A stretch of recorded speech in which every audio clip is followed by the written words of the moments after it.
Japanese media are reporting that the owner of a huge container ship blocking Egypt's Suez Canal aims to free it by Saturday. But experts are warning that it could take weeks. More than 150 ships are waiting to get into what is one of the world's most important shipping routes, with hundreds more headed its way. A prolonged suspension of traffic in the Suez will almost certainly impact global trade, which has already been hit hard by the pandemic. The Suez Canal is a choke point for world trade. It connects Asia and Europe and sees 30% of the global container shipping volume every day. Dredging teams worked through the night to try to clear the canal bed around the 200,000-ton ship. And no wonder. The stranded Ever Given is holding up around $10 billion in trade every day it is stuck. Diggers, tugboats, dredgers and a crack team of Dutchmen known as the Special Forces of Salvage Operations have been drafted in to help.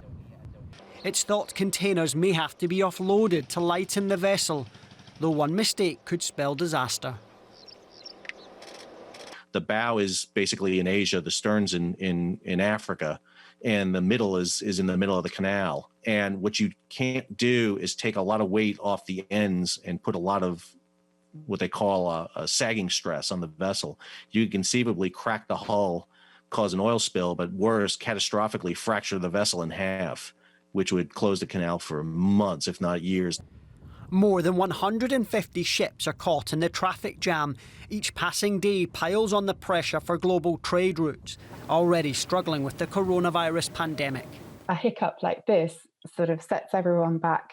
Everyone was already scrambling to get back to normal and serve what has been quite strong demand for traded goods. And yeah, no one needs another delay on top of everything else. And it does underline just how important and how finely balanced the whole system is. Those involved have warned it could be weeks before the vessel is freed. Bad news for those stuck in the world's longest maritime tailback. And with us to look at the impact the accident is having on shipping is Lars Jensen. He's the CEO of Sea Intelligence Consulting, which advises the industry. He's joining us from Copenhagen. G'day, Lars. How big a deal is this for the world's cargo companies?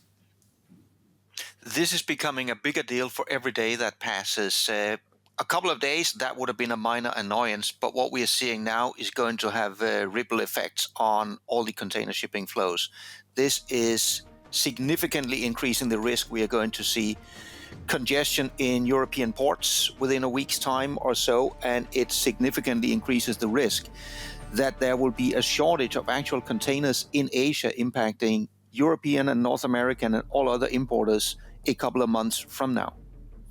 There are scores of ships, as you talked about it, stacked on either end of the canal, and they aren't going anywhere. Do they have alternative routes? Yes, the alternative is the long way around Africa. That, in very round numbers, is another 5,000 kilometers, takes a week longer, burns between 500 and 1,000 tons of fuel per ship. So it's expensive, it takes a long time.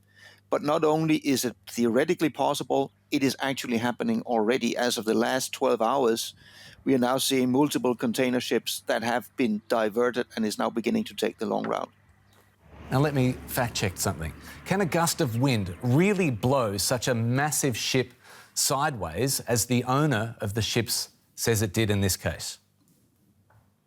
Theoretically speaking, yes. It's like setting a gigantic sail. That's a huge force. What has me wondering a bit here is if it is just a gust of wind. Well, there's wind a lot of times in the Suez Canal. We got 20,000 ships a year moving through. So if it is only wind, then we should see this happen more frequently. We don't. It is more likely that it's a confluence of multiple different factors. Wind might very likely be one of them, but it's unlikely to be the only reason. Lars, the industry has been enormously profitable in recent years, also as ships have gotten bigger and bigger and crews have become smaller. Was this, in that view, an accident waiting to happen? No, you've had giant ships, let's put it that way, move through the Suez Canal for many, many years. Before it was the container ships, you also have very large tankers and other types of vessels. So while ships, especially on the container side, definitely have gotten larger over the last couple of decades, I don't see that as a contributing factor in itself. Lars Jensen of Sea Intelligence Consulting, thanks so much. My pleasure.